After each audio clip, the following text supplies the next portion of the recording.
bunsong kapatid, si Kate, Aubrey, Leo. So, Okay, currently we're wearing a windbreaker. This is my tags because it's currently really windy and cold outside. I don't know why it's suddenly January that climate here in Narvacan. Kung gusto mo pang makita ang pamilya mo in the future, mag-exercise ka. Kasi kung hindi ka mag-exercise at kain ka lang ng kain at higa ka lang ng higa, 50, wala ka. ayan. Paano? Hi guys, ngayon ay day 3 na ng ating exercise. Kabihan tayo ng motor ng aking asawa. So, ngayon, doon kakarating lang tong Sona suit na binili ko online. So, ito.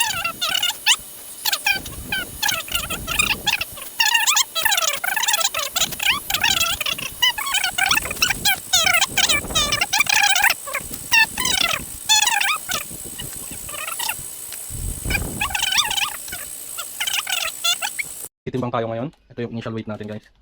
So, mali pala ako ng sabi. 106 pala yung kilo ko yun. Yeah. So, hi guys. Dito na naman ako.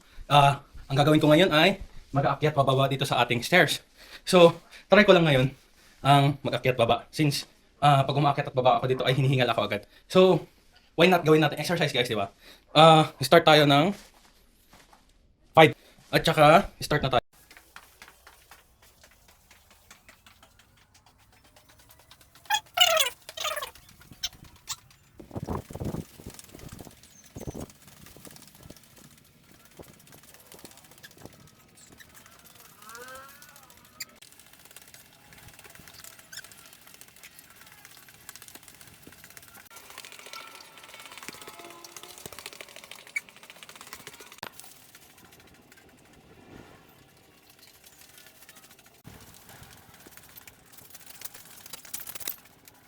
Tapos na ako mag-exercise, guys. At oras ngayon. Oras ngayon ay ayan, 5:51 na. At titingnan natin kung gaano kaganda yung ito malakas pa yung hangin, guys. Kita ba, guys? Hindi kita.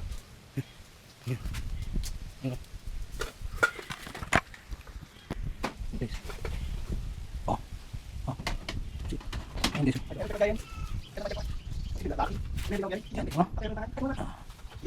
So, ganda siya, guys. At titingnan natin sa loob. Basang-basa. Basang-basa ng pawis, guys. Basang ng pawis. So, nandito tayo ngayon. Kasama ko ang aking sister na mahilig mag-jogging. Ayan, guys. So, nandito kami sa sari-sari store namin, guys. Sa harapan ng bahay. So, tatanungin ko lang siya ng mga konting katanungan about sa pag-jogging, pag-exercise at sa personal na rin. Konting personal. Pero nasa sa kanya kung gusto niyang magsabi ng personal. So, ngayon, papakilala ko ang aking magandang sister, bunsong kapatid, si Kate, Aubrey, Leo. So, so may mga tanong tayo na nakalista na dyan at sinearch natin sa ChatGPT. Ano mga tanong na napili mo, Kate?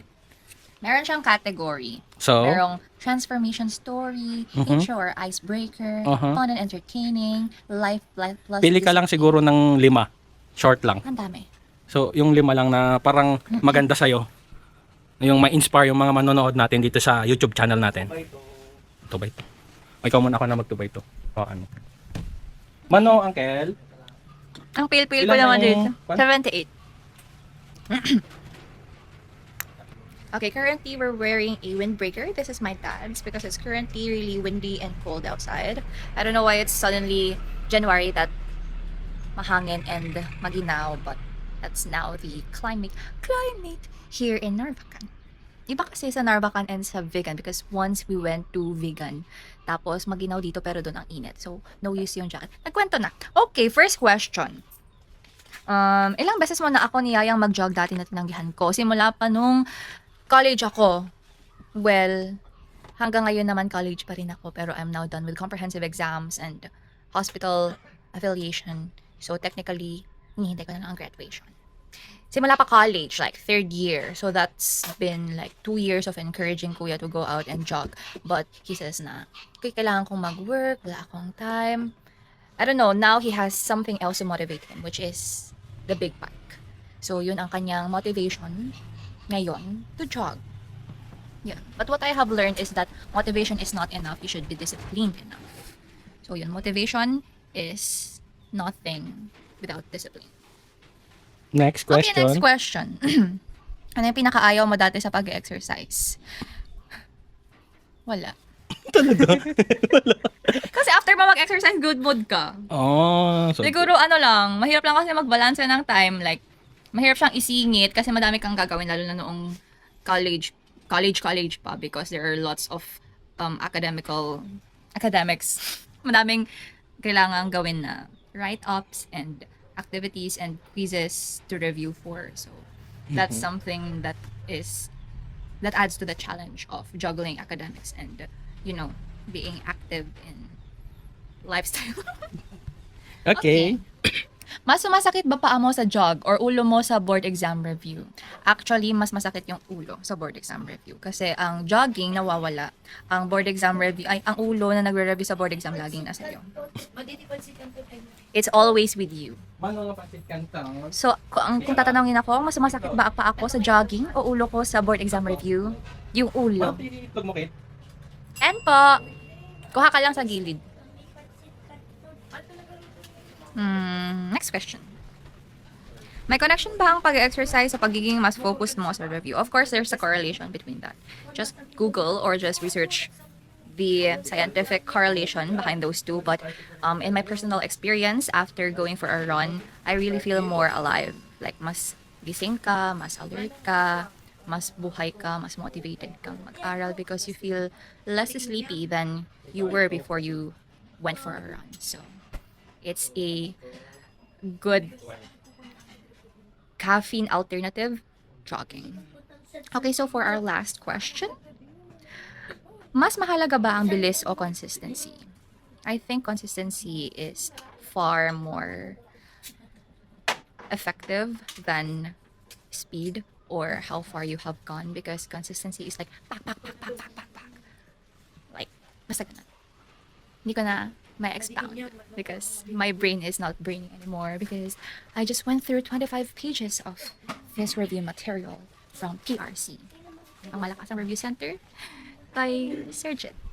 So yun, my brain is not braining anymore, and my brother just ambushed me ngayon because he just finished his exercise for today and he's now on day 3 of moving around and being active in general. So that's really a proud moment, not just for him, but for me as well. I mean, I'm proud of him. Yan, for the consistency.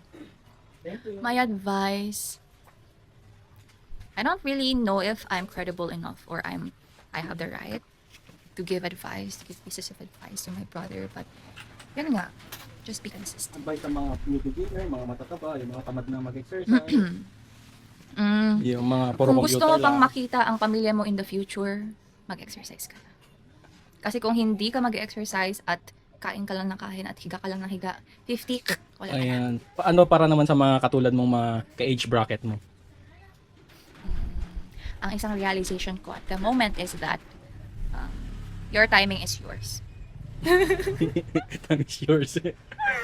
Kasi kuya, ay, pwede bang stop na natin? Okay lang, sige lang. Kasi alam mo, graduation ngayon ng SLU. Tapos, Graduation din ngayon ng NBU, NBU? ng Lawag. Oh, ang dami naman. Tapos kami, sa June pa kami.